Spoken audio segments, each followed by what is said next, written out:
Olá, meus amigos e minhas amigas. Estamos dando início a mais um Momento Jurídico, aquele programa de todas as semanas, onde nós trazemos sempre pessoas envolvidas de forma elevada no nosso meio social e que têm um significado. Hoje, eu estou trazendo um advogado, um operador do direito, da mais alta respeitabilidade e de grande prestígio em nosso meio. Dr. Everaldo Patriota, advogado que transita pelo foro de forma tranquila e altaneira, porque vem desenvolvendo a sua atividade há quase 40 anos, sem nenhum descompromisso com o que se chama de desiderato do direito no seu conceito mais intrínseco. Meu caro Everaldo, eu quero inicialmente te agradecer. Eu sei que você tem uma vida atribulada, Brasília. Depois eu vou te perguntar como é que está o voo Maceió-Brasília, que você vai, eu digo até brincando que você vai a Brasília como eu vou à minha casa. Você vai com uma frequência danada, não sei nem se me adaptaria a esse sistema de vida.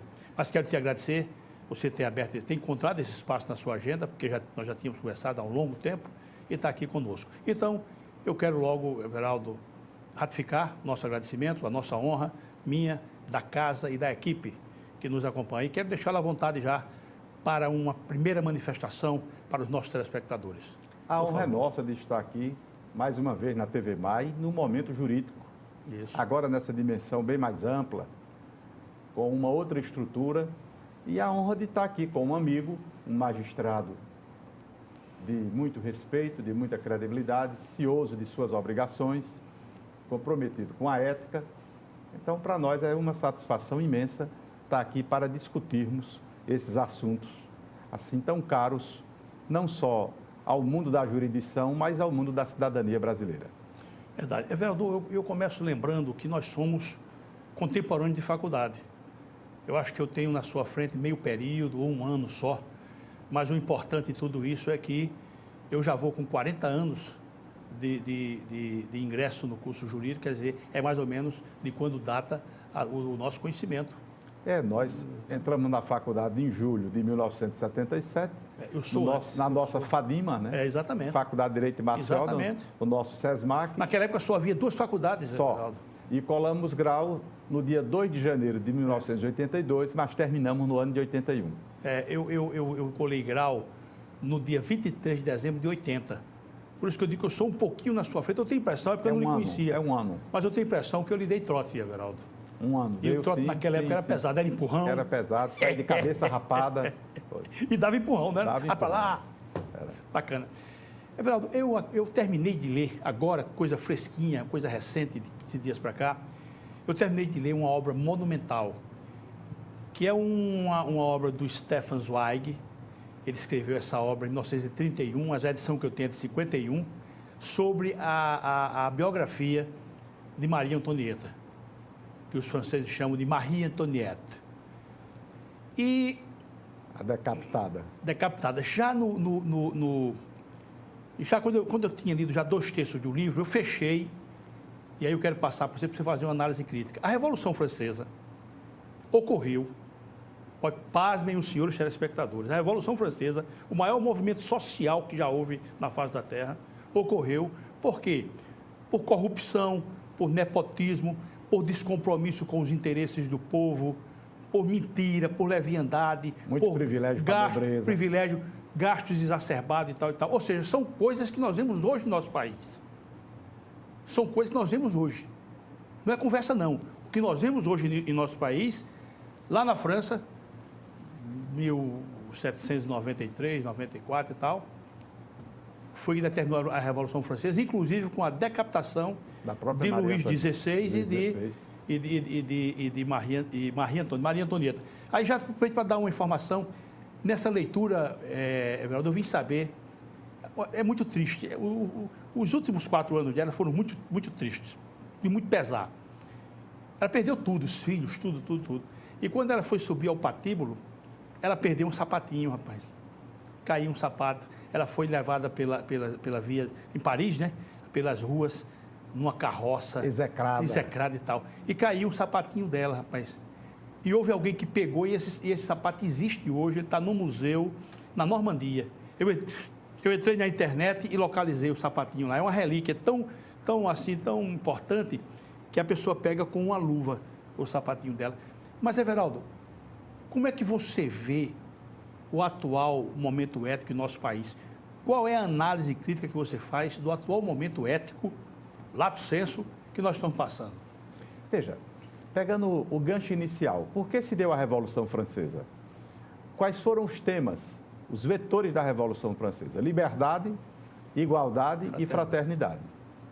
Nós, no Brasil, apesar de estarmos este ano completando 30 anos da Constituição Cidadã, tivemos uma relativa liberdade, ainda não absoluta, porque nós não temos ainda implementado a democracia dos meios de comunicação, a liberdade de imprensa ainda é algo que se debate muito nos tribunais, mas a igualdade... E a própria imprensa é muito facciosa, né? Sim, dizer isso. Partidarizada, mas a igualdade nós não obtivemos. Nós temos uma desigualdade brutal.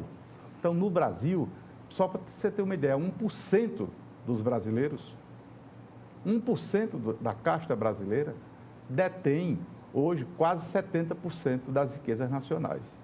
1%. Então, a desigualdade é brutal.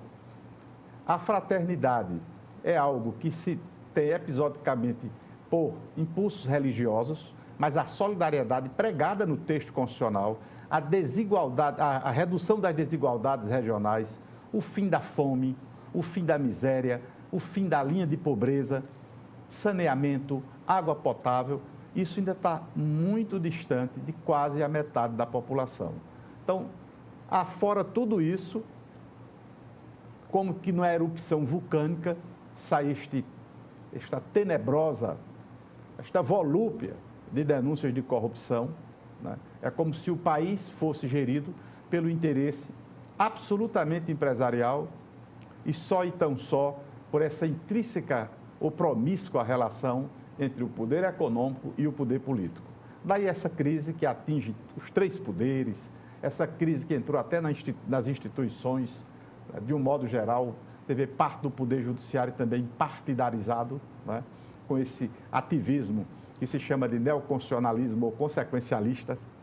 E a gente tem hoje uma crise institucional muito grande. Eu não diria que o nosso quadro, porque há momentos históricos distintos, mas que muitos dos ingredientes que levaram à Revolução Francesa estão presentes hoje no Brasil. Para você ter uma ideia, o último dado terrível para nós é que voltamos a aumentar o índice de mortalidade infantil. Só 3 unidades da federação, graças a Deus que a Alagoas está nesse meio, não tiveram o aumento da mortalidade infantil. 24 unidades da federação, nós voltamos a recrudescer os índices de mortalidade infantil. E doenças que não existiam mais voltaram? Voltamos. Né? Nós que tínhamos um exemplo mundial de cobertura vacinal, estamos voltando o sarampo, estamos voltando tantas doenças que a gente já tinha, a OMS considerava como erradicadas. Mas o problema da volta da taxa, do crescimento da taxa da mortalidade infantil, exatamente por quadro de desnutrição. Crianças, 13 milhões de desempregados, nós voltamos de novo a entrar no mapa da fome da ONU, porque a gente está voltando, são dados do IBGE, não são dados de partido A ou partido B, nós voltamos à mortalidade infantil. Então, você veja como a gente pode falar de ética social numa sociedade que é celeiro do mundo. Nós somos celeiro do mundo. Nós produzimos alimentos para o mundo incluído, para o mundo que pode pagar nossas importações. Exportamos alimentos para o mundo todo, alimentos de qualidade. Temos uma inserção muito forte nisso e a fome voltar à nossa porta. Quer dizer, não há algo mais doloroso, mais impactante do que a gente descobrir, depois de uma quadra que se descobre, de tanto que era desviado, de tanto que era tirado da educação, da saúde, da merenda, da segurança pública, nas obras de infraestrutura, etc., etc., etc., e agora voltarmos à fome. Um índice que até 2014 ele só tinha decaído, estabilizou e agora voltou a cair. Mas eu queria também que você me fizesse uma consideração para os nossos telespectadores. Você não acha também que essa temática é rebarbativa? Porque desde que eu me entendo de gente, Everaldo, fome, miséria, mortalidade infantil, doenças endêmicas, é uma coisa rebarbativa. Por que é que não se consegue sair disso? Veja, primeiro era preciso um compromisso da sociedade como um todo É preciso que a gente lembre-se o seguinte, que grandes vítimas deste quadro são ainda cidadãos que não se percebem cidadãos, que não se percebem sujeitos de direito, por isso eles não lutam e não brigam para mudar essa realidade. Então, eles vivem uma situação de alienação, onde se percebem como objetos, ainda vaticinados por aquela história do destino. É o destino, né? Quem é de baixo não se eleva, quem é do chão não se atrepa, aqueles atavismos que a gente sabe tanto deles aqui no Nordeste no passado. Então, há uma certa resignação com isso. Mas se cada cidadão desse, cada mulher, cada homem, cada criança, cada adolescente, cada idoso, se percebesse sujeito de sua própria história, dono de sua existência, a realidade mudava. Enquanto há essa alienação e há processos de alienação que conspiram para permanecer esse quadro, os que têm liderança de servir ao povo, os que têm liderança de servir na política, no lugar de servir ao público, no lugar de ter compromisso, para que isso não continue na sua expressão rebarbativa. Para que falar em fome? Não, a fome está erradicada. Por que nós vamos falar em doenças endêmicas? Está erradicada. Nós já temos água potável para todo mundo, saneamento para todo mundo. Eu não vou ter mais morrendo, ninguém mais morrendo de diarreia. Mas eu não consigo levar água potável para todo mundo. Eu ainda tenho merenda escolar feita com água contaminada. Eu não tenho fossa séptica, uma fossa séptica que não é saneamento, em milhares e milhões de lares brasileiros. Então, por isso que isso continua sendo, por isso a agenda do milênio da ONU, por isso a agenda 21, que o Brasil se comprometeu no Concerto Internacional de implantar o saneamento em todo o país, de implantar a cobertura vacinal em 100%, de ter segurança alimentar, de ter assistência materna, a mulher ter um pré-natal decente, ter segurança nutricional e a criança ter os primeiros 2 anos, Jerônimo, de desenvolvimento psicomotor assegurado, mas assegurado com o quê? Com a segurança nutricional, porque de 0 a 2 anos, a consolidação da psique dela vai comprometer para o resto da vida. Se ela tiver isso estruturado, será um adulto saudável, se não, terá comprometido toda a sua psique. Ué, Varaldo, mas veja bem, nós estamos vivendo num mundo globalizado. Eu viajei muito, hoje viajo ainda pelo interior do nosso estado, estou falando do nosso estado, e eu vejo às vezes verdadeiros casebres com uma antenazinha parabólica. Não tem o celular, mas tem antenazinha parabólica. Isso eu vejo em lugares que eu posso chamar de lugares ermos, lugares só vai ali que tem negócio. Então nós estamos vivendo realmente num momento em que as pessoas têm acesso à informação. Então eu lhe digo, essa apatia clamorosa, essa apatia desmoralizante, doentia do nosso povo, como é que se vai justificar isso, Everaldo? Veja, você tocou num fenômeno interessante. Nós globalizamos a comunicação porque interessa ao mercado globalizar a comunicação. Existe ali numa choupana, num casebre, uma palafita, uma antena parabólica, para levar a indústria do entretenimento, para levar a propaganda do consumo, ainda que esse consumo seja mínimo, ainda que seja a renda dessa família. Sim, mas chega lá o telejornal. Vinda do Bolsa Família, mas elas não têm discernimento para assistir o jornal. Vão ver os desenhos animados, vão ver as propagandas, vão ver... Não tem discernimento. Por quê? Porque o nível de instrução também é muito pequeno. Nós estamos num estado, a nossa Alagoas, ainda campeã nacional de analfabetismo. E outra coisa, nós também estamos produzindo, é bom que se diga, analfabetos funcionais na 8ª série, que era o nosso antigo ginásio. Tem pessoas que saem da 8ª agora à 9ª série, que são 9 anos, o fundamental, como analfabetos funcionais. Mas é um fenômeno nacional. Nacional, não é alagoano. Certo. Sem saber redigir um texto, sem saber fazer uma redação. E aí o flagelo na hora do Enem da redação. Então é preciso... Isso repercute lá na formação. Repercute em tudo. Do médico, do engenheiro. Tudo. Não saber comunicar-se na sua língua. É preciso que a gente faça com a Constituição como essa, que a gente passe a limpo e faça um compromisso com a ética de cada um e do coletivo. É preciso isso, porque a gente demoniza às vezes a classe política, mas a classe política às vezes é o espelho da gente. Quem escolheu a classe política que está aí? Fomos nós. É verdade. Fomos nós. Ah, mas a escolha foi viciada. Por quê? Porque alguém sem ter a percepção do poder do voto, alguém sem ter a percepção da cidadania, vendeu o seu voto num cadastro por 50, por 100 reais. Esquece que tudo está numa política pública. Desde uma de um pré-natal decente, desde uma segurança nutricional para a mãe e para o rebento ali da primeira infância, tudo depende de uma política pública, até na hora de se enterrar e ter uma vaga no cemitério público. Tudo, o ar que a gente respira, a mobilidade, o ônibus que nos transporta, o VLT que nos transporta, o trem que nos transporta, tudo depende de uma política pública. O ar, a água, o saneamento, os alimentos que consumimos, a saúde, a educação, tudo depende de uma política pública, está no orçamento.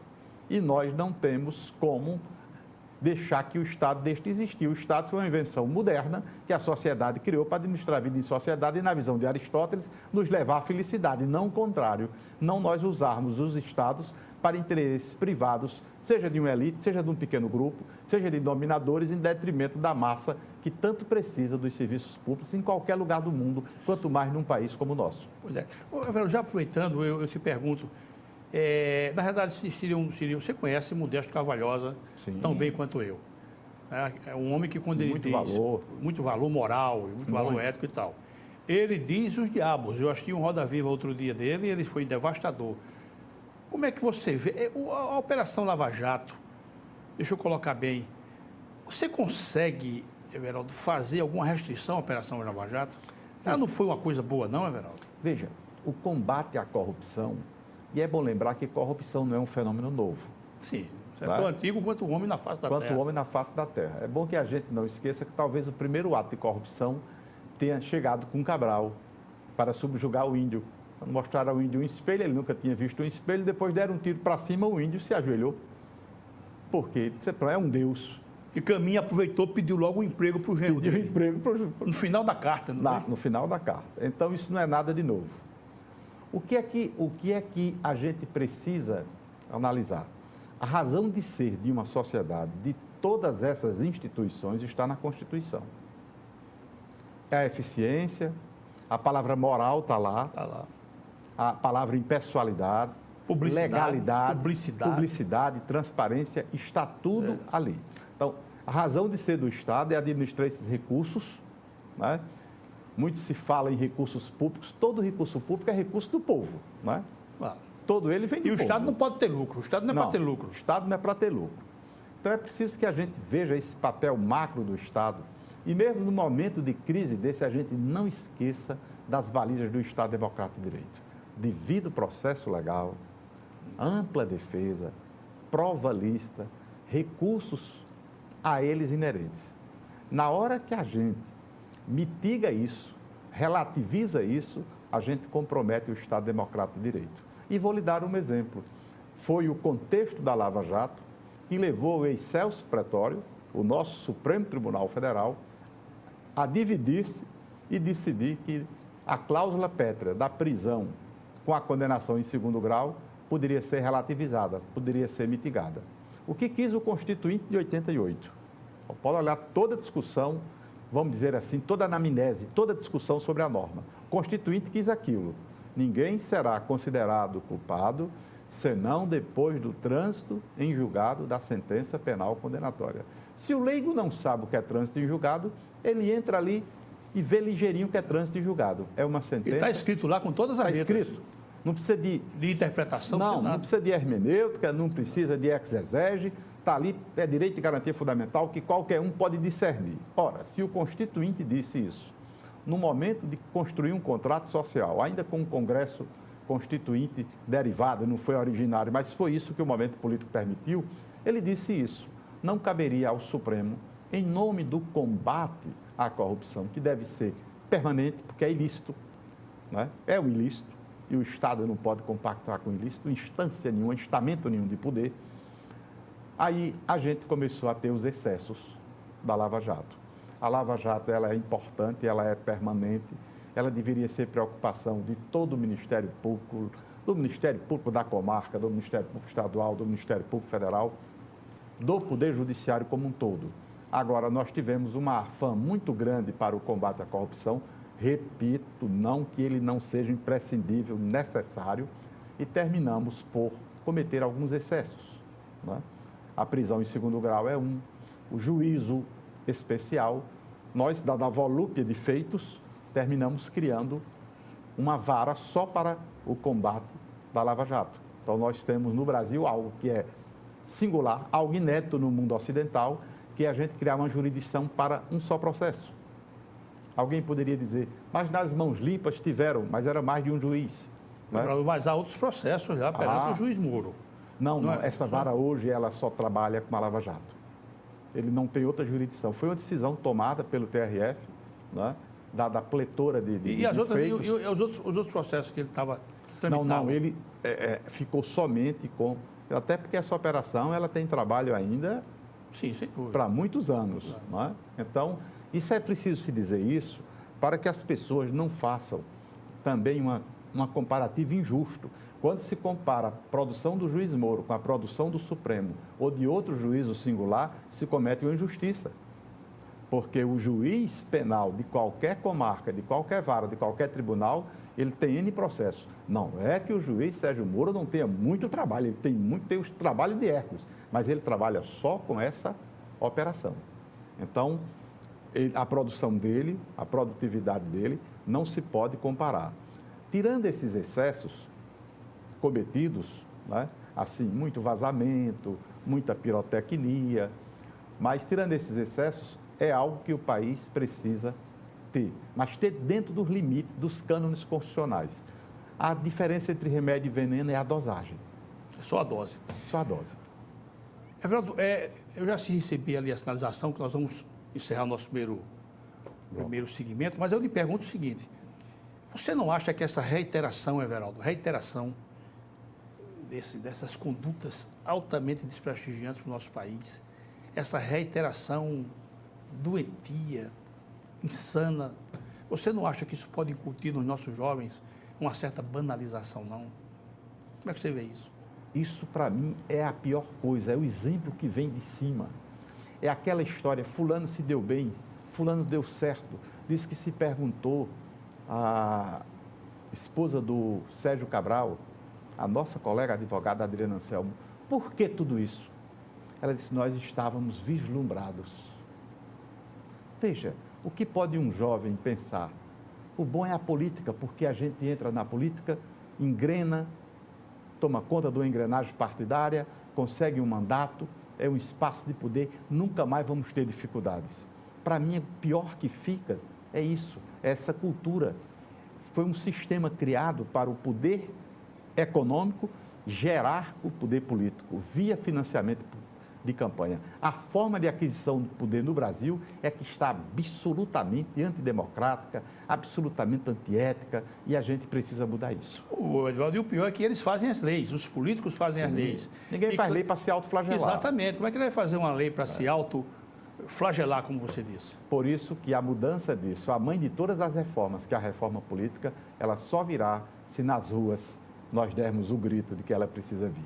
Pois é, eu também guardo esse entendimento que é preciso que o povo se faça presente. Sem povo na rua, nós não vamos mudar. Agora é preciso também que haja uma liderança para energizar a massa, quer dizer, nós precisamos de uma liderança séria, comprometida, entendeu? Uma liderança que você não flagre ela em várias mentiras, já da primeira entrevista que ela dá, você diz, eita, esse cara está mentindo, porque realmente é algo desolador. E eu digo, máxime, né, para pessoas que saem de casa todos os dias. E me permita, Everaldo, lhe dar esse exemplo, você sai todos os dias de casa, eu sei da sua luta, você vem nesses quase 40 anos de advocacia, eu vou lhe fazer uma pergunta específica sobre isso, você vem sem ninguém apontar um traço na sua conduta profissional, e isso que privo da sua amizade, isso muito me orgulha e me eleva. Vamos fazer uma pausa, Everaldo, e retornamos rapidinho com novas provocações a você, que eu quero ouvir a sua análise crítica, essa que é a expressão. Meus amigos e minhas amigas, muito obrigado sempre pela assistência, pelo prestígio da audiência e voltamos já.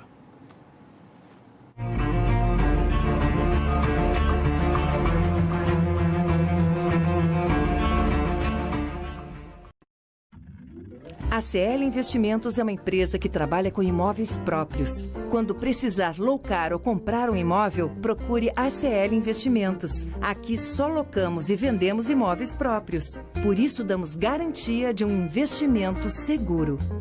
ACL Investimentos, Rua Durval Guimarães, Edifício Leonardo da Vinci, Ponta Verde. Fone 3327-3911. Quando o assunto é o seu carro, além de escolher a marca líder, escolha também a concessionária que faz mais por você. Por isso, a Blumari oferece o melhor atendimento em serviços, peças e acessórios. E ainda tem as melhores negociações, sendo totalmente certificada pelos padrões Fiat de qualidade e líder de mercado em seu segmento. Fiat Blumari, a marca do seu carro. Avenida Gustavo Paiva, Mangabeiras. O filé do Zezé é a melhor opção. Temos um cardápio variado de churrasco e comida caseira. Churrasco de picanha preparados de um jeito todo especial. Zezé em Casa, 3313-4004.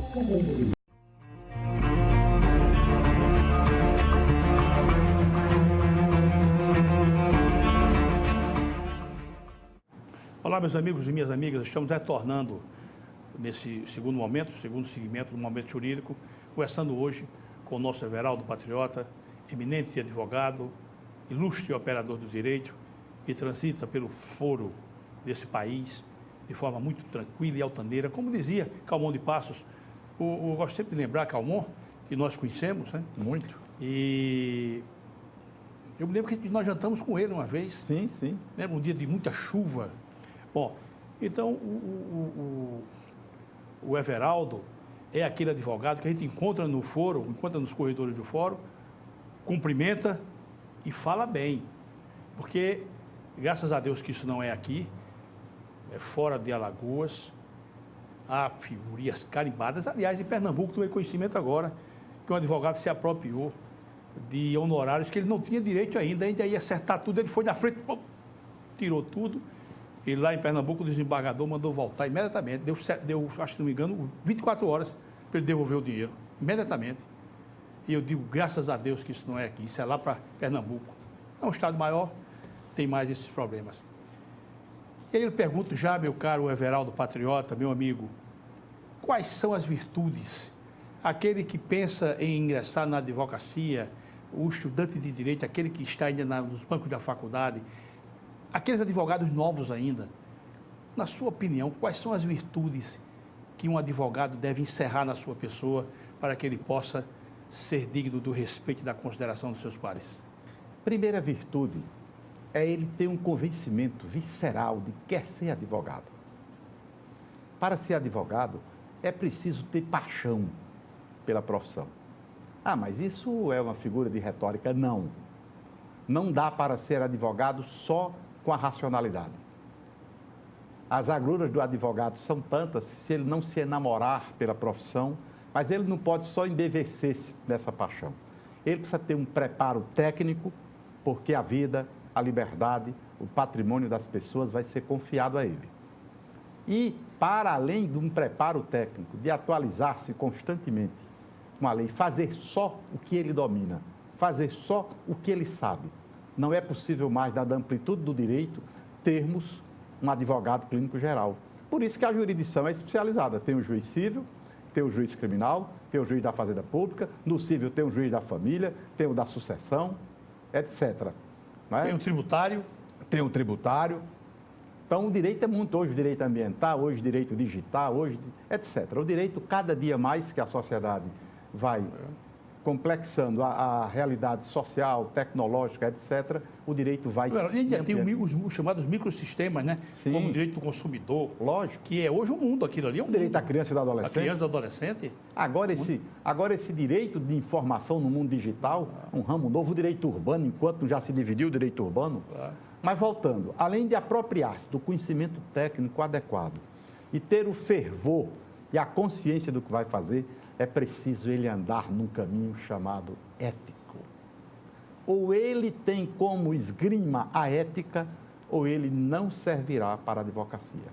Ele pode até ter algum sucesso temporário, pode até galgar algo, mas mais na frente, ele, para lamento da categoria, ele será descoberto, vai enodar o nome da advocacia. Sem ética não é possível a advocacia. E outra coisa, sem ética, e a gente falava agora há pouco, não é possível falar-se em democracia. Ora, se eu não posso exercer o poder político, a representação fora dos cânones éticos, como eu posso postular, como eu posso representar qualquer pessoa ou qualquer segmento econômico de produção de bens e serviços diante do judiciário sem me conduzir com ética. E, lamentavelmente, os advogados fazem parte da família humana, num percentual, graças a Deus, insignificante, mas tem tido desvãos éticos a comprometerem a classe da advocacia, assim como ocorre com a magistratura, ocorre na engenharia, ocorre na arquitetura, ocorre na medicina, ocorre no Ministério Público, mas em percentuais, graças a Deus, não significativos.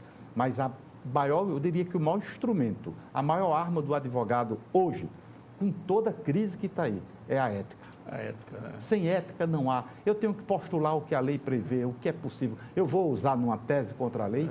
Posso, mas eu não posso misturar, eu não posso deixar correr risco o direito do cliente, eu não posso misturar o que é do cliente com o que é meu, em hipótese nenhuma. Então, Everaldo, e a assimilação dos princípios éticos, eles determinam as práticas morais, né? sim. Se o indivíduo não tiver uma boa base ética, e que isso, na minha opinião, Everaldo, quero que você me corrija se eu estiver equivocado, o indivíduo aprende em casa. É porque aquele conceito do poeta Parmênides, o grego, justiça é dar a cada um o que é seu, papai e mamãe nos ensinou o quê? O que é seu, o que é dos outros, o que você encontrar na rua e não for seu, procure quem é o dono e entregue. Isso vem da educação doméstica, isso vem do berço, a escola do ponto de vista de instrução, a faculdade, ela nos trata da ética, mas a ética como na sua filosofia, na sua questão moral, filosófica, o homem sem ética, ele não serve para nada. Ele deixa de ser um ser social, ele não é um animal social. Qual é a ética social? Eu respeitar o direito do outro, eu ter o meu limite termina quando começa o do outro. Isso é uma ética social básica. Sem base ética, ele se transforma rapidamente num delinquente. Um bom senso, é o senso comum. Qual é o senso comum? Então, a advocacia, que hoje vive um momento difícil com essa crise toda, né? Crise institucional, relativização de alguns direitos e garantias fundamentais, muito ataque às prerrogativas da advocacia, há uma confusão, se quer criminalizar um pouco o advogado criminal. Como é que o advogado criminal não pode conversar com o seu cliente criminal? A defesa só será plena se ele puder conversar reservadamente com o seu cliente. Ah, mas se ele conversar reservadamente, ele pode estar levando mensagem para o mundo do crime. Mas se 1 ou 2 advogados fizerem isso, nós temos 1 milhão de inscritos no Brasil. Nós não podemos agora, por causa disso, em nome do valor segurança, que seria coletivo, seria um bem comum para todos, eu dizer, então, nenhum advogado fala mais reservado com o seu cliente. Já imaginou? Isso não existe. Isso não existe, não há a menor possibilidade. Everaldo, você falou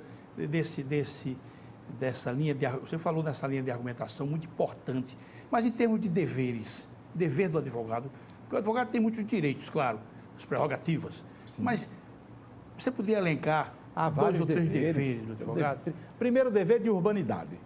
Tratar bem o seu cliente, seja ele poderoso ou uma pessoa fragilizada socioeconômica. Ele deve ter causas. Se ele não gostar da causa, se ele não tiver convencimento com a causa, não pegar a causa só por pegar. Segundo, ele não deve ter clientes A, B, C e D. Todos os clientes devem merecer igual consideração. Dever de urbanidade com a parte ex-adversa, dever de urbanidade com os colegas, dever de urbanidade com todo o sistema de segurança e justiça, ser urbano numa delegacia, ser urbano num cartório de fórum, ser urbano na vara, ser urbano no tribunal, no juizado, mas também ser altaneiro. Não permitir que essa urbanidade o leve a nenhuma subalternidade. Aí quem anda numa linha ética, quem anda sem postular a revogação da lei da gravidade, quem não anda postulando lides temerárias, quem anda tecnicamente respaldado, preparado e tem uma postura ética, não terá dificuldade nenhuma na operação jurídica. Nenhuma. O Carvalho Santos, eminente advogado, foi... Sim, o dever de prestar contas ao cliente do mandato, o dever de transparência, o cliente é leigo, o cliente pode não entender uma peça processual, mas o cliente tem o direito da gente Prestar explicar. conta está, inclusive, no código lá, está no código. O nosso código de ética é claro, a gente tem que explicar para o cliente, para no nível de percepção e discernimento dele, ele saber o que estamos a fazer. Até porque os processos hoje, eles são todos, tirando os de segredo e justiça, estão todos na internet. O cliente pode acessar o processo. O cliente que foi instruído pode acessar e ler o processo todo. Então, o dever da transparência, o dever de explicar as possibilidades da causa. Da causa, né? Porque muitas vezes chegam no nosso escritório e querem que o advogado seja um místico, um milagreiro. Diz, doutor, isso aqui é possível? Não. É melhor ser conhecido pelos não do que pelos sim. Se dá um sim facilmente, mas na frente vai ter o desgaste. Ah, mas eu procurei um advogado para ganhar causa. Mas a atividade da advocatícia não é uma atividade fim, é uma atividade meio. Eu vou postular. Quem vai decidir é o judiciário. Isso aí, você vê que é um paralelo. Na medicina existe uma conduta que o médico deve levar, muito assemelhada a essa do advogado. Na medicina chama-se consentimento informado. Consentimento informado. E na advocacia chama-se informar o cliente todos os parâmetros da demanda que ele da pretensão dele. Né? Mas veja, se iguala o consentimento informado, quando há uma demanda de poucas possibilidades, deve o advogado dizer, olha, suas possibilidades aqui são menores de 50%. Para que amanhã o senhor não venha desconhecer, eu vou colocar isso no nosso contrato. Porque depois, mas o senhor não me disse disso, estava aqui. Né? Evandro, já que você falou dessa questão, 50%, 60%, grandes possibilidades, poucas possibilidades, eu já aproveito para te perguntar, queria que você fosse breve, meu amigo.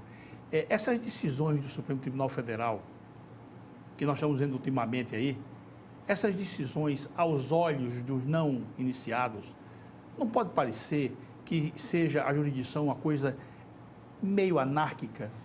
Como é que você vê isso? Olha, o pior é que nós hoje uma turma tem um entendimento, outra turma tem outro entendimento. Olha como eu vou lhe responder numa linguagem bem do povo. Nós temos 207 milhões de técnicos de futebol.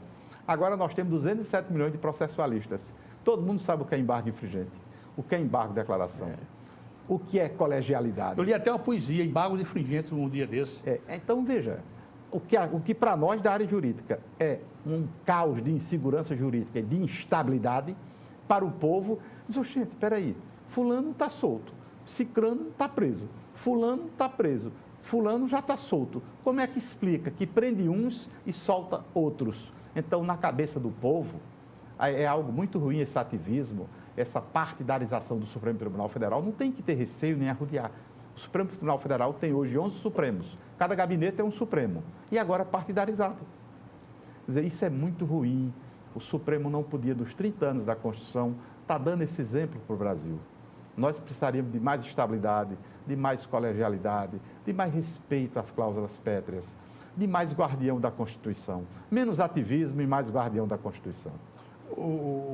Você não acha que a escolha, vamos ficar aqui só no Supremo Tribunal Federal, não devia ser pontificado, sobretudo o mérito, não, pessoal? Veja, a Constituição, ela foi perfeita nisso. Nós fazemos o que o Ocidente todo faz. A democracia mais citada no Ocidente é a americana. O presidente indica e o Senado sabatina. O problema é a sindicância que o Senado faz. Do tempo que me entendo de gente, só vi uma sabatina no Senado, que foi a do Luiz Edson Fachin. E depois, um pouco, foi sabatinado o Alexandre de Moraes.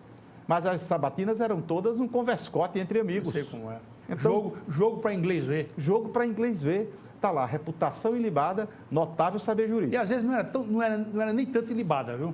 Aí veja, aí diz, quem faz essa escolha? Faz essa escolha quem recebe mais de 50 milhões de votos. O presidente da República é o homem mais votado do Brasil.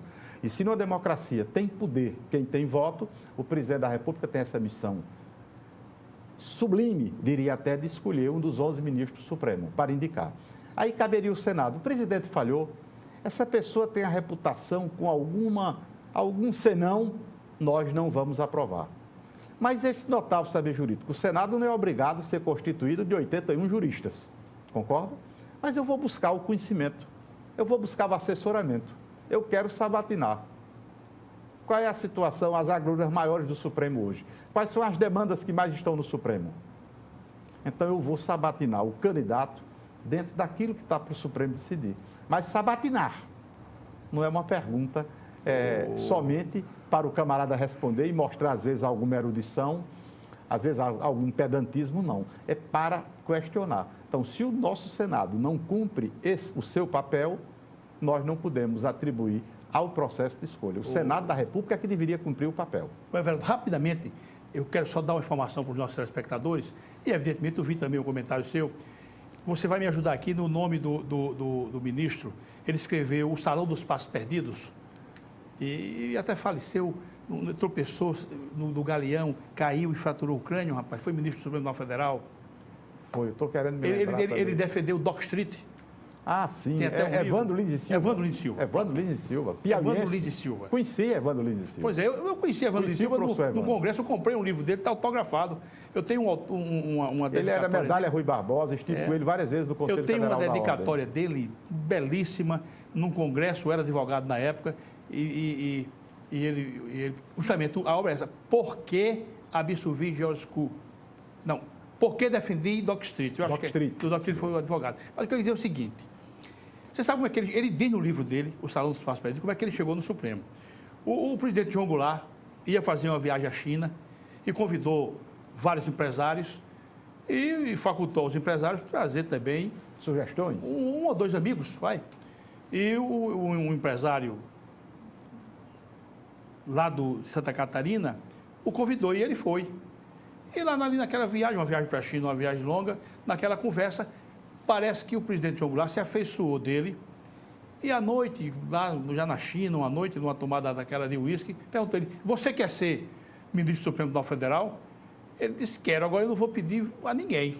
E ele fez, presidente do Supremo Tribunal Federal. Porque o presidente tinha maioria no Senado? Depois ele foi caçado, né? Depois ele foi afastado. Porque ele não baixou a cabeça. Mas não baixou a cabeça, não exatamente. Baixou a cabeça para a ditadura. Exatamente. Mas repare, você quer ser ministro supremo? Senhor, é muita honra eu teria, mas eu não vou pedir a ninguém nada. Aí o presidente deixa comigo. É porque o candidato a ministro supremo, o ministro Evandro comentava isso nas rodas de conversa, ele tem que ir de gabinete em gabinete de senador, levar seu currículo, dizer os seus propósitos, que na verdade é pedir o voto. Tem que pedir apoio. O processo ele é político. Verdade. Everaldo, você tem quase 4 décadas, meu amigo, de labuta, diuturna. Você é aquele advogado operário. Tem tido muitas decepções, Everaldo? Veja, quando eu abracei a advocacia, eu sabia das adversidades, né?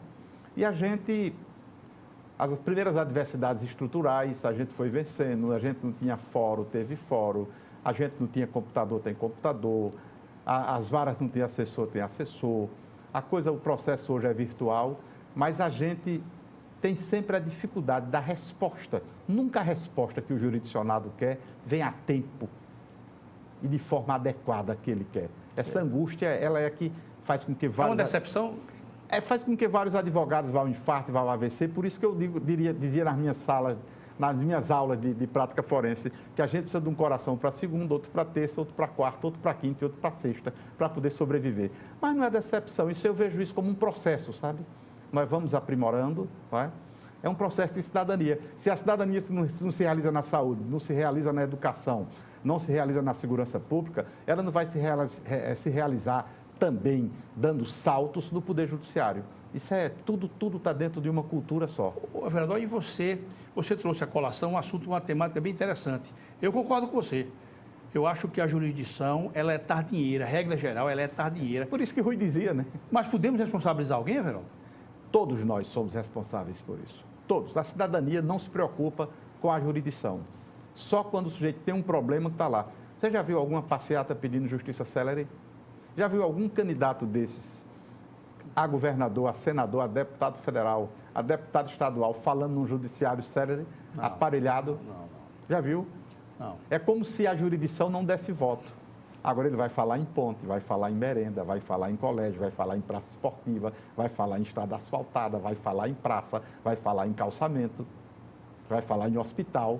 Você acha que os advogados também são responsáveis por essa demora na jurisdição? Não. Esse mito de que nós recorríamos muito, ele é um mito, né? Porque os recursos não são os advogados que inventam. Sim, mas ajuizar tudo, por exemplo. Hein? Não existe nada que você não consiga levar inicialmente para a vida consensual, para o nível consensual. Por isso que nós todos estamos hoje comprometidos, e é um dos princípios do novo CPC, a mediação. A arbitragem. Certo. Porque o Estado brasileiro não tem condições de dar resposta, não tem recursos para ter os juízes de que precisamos, os cartórios de que precisamos. Então, nós já estamos não é de hoje, há mais de 10 anos que a gente vem nessa onda de soluções alternativas do conflito. Muitos dos negócios importantes não têm mais a jurisdição estatal. São os tribunais arbitrais, ou do Brasil ou internacionais, ou na Europa, nos Estados Unidos, dependendo do interesse econômico envolvido. Eu diria que os grandes interesses econômicos atuais, eles já não estão mais na jurisdição estatal. Porque eu digo com toda honestidade, meu caro Everaldo, eu vivo diuturnamente preocupado em dinamizar uma jurisdição mais célere. Mas eu digo assim, humildemente, que eu não sou uma máquina, eu sou um ser humano. Sim. Você tem que ler, você tem que fazer aquela reflexão. A cognição exauriente. Etc. E você vai, e eu digo, mas rapaz, não há como o que eu gostaria de ter uma fórmula, entendeu? Para que você venha tornar a jurisdição mais célere, mas lamentavelmente não tenho conseguido isso. Falo por mim. Os modernistas, a última onda é da inteligência artificial, mas eu tenho muito medo que um computador, ainda que tenha todos os precedentes do mundo, vai resolver uma lesão de direito entre duas pessoas. Eu não sei se estarei preparado para esse mundo da inteligência artificial, onde um software venha resolver isso. Não. Eu acho que o exercício da mediação, da arbitragem, da jurisdição, quando for necessária, a instrução, a presença do juiz, as partes, o agitar dos advogados, eu acho que isso é insubstituível. Everaldo, você acha nessa dinâmica da jurisdição, nesse azáfama das nossas vidas que vivemos no foro, você acha que ainda há espaço para o advogado solitário lá no seu escritório, aquele advogado que nós conhecemos quando nós nos formamos, advogado sozinho, você acha que ainda há espaço? Ele ainda consegue hoje enfrentar o mercado de trabalho? Veja, se ele for especialista e muito bom no ramo que ele abraçou, há espaço para ele. Se ele é ético, se ele tem um cabedal técnico, se ele já tem várias demandas e já é conhecido no mercado, há espaço para ele, né? A gente não necessariamente, agora, é aquilo que dissemos há pouco, ele deve fazer muito bem o que ele faz. Porque não adianta também ter uma equipe que faça tudo e essa equipe não fazer bem o pouco do tudo que tentam fazer, né? Então, se você é tributarista, seja um bom tributarista. Se você é um civilista de família, seja um bom civilista de família. Se você é um bom ambientalista, seja um bom ambientalista. Se você é um criminalista da área de improbidade, da área política, seja um bom criminalista. Se é um bom criminalista de júri, seja um bom criminalista de júri e assim por diante, né? É preciso que, eu acho que ainda há espaço, né? Tem muitos nomes ainda da advocacia. Agora, que manda a prudência, que uma pessoa só não trabalhe só, é sempre bom outro, né?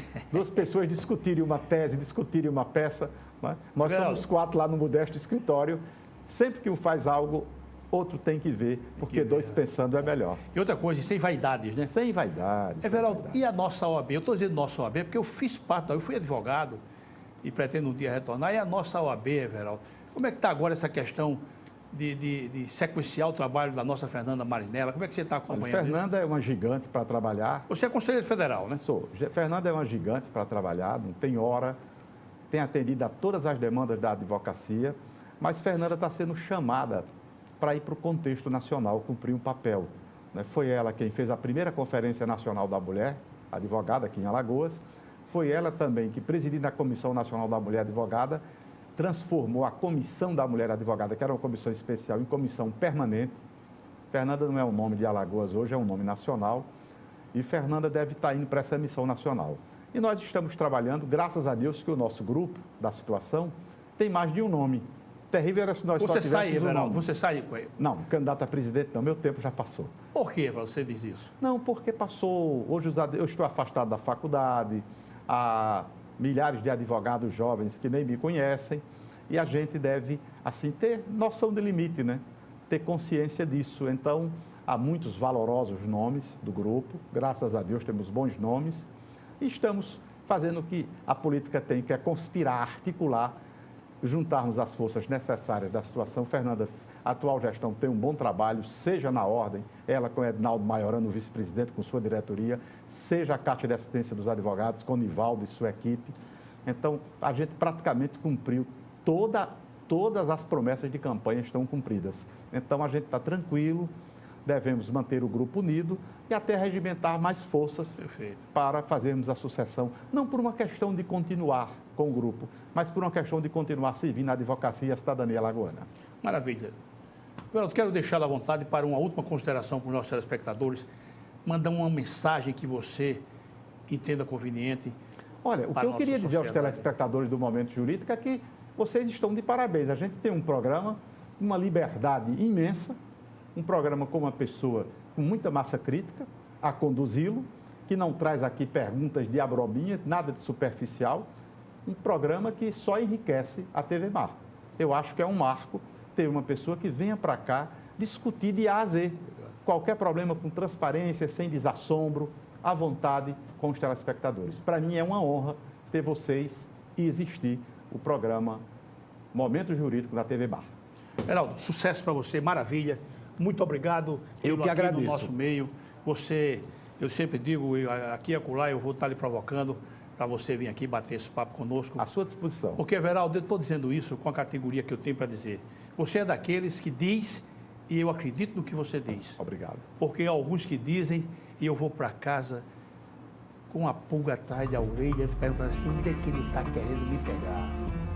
O que é que ele está querendo armar comigo? Mas é isso aí, é a vida. Everaldo, sucesso para você, com sua família, muito lá obrigado. no seu escritório. Meus caros telespectadores, muito obrigado, sempre agradecendo e até o nosso próximo encontro, se Deus quiser. Tchau.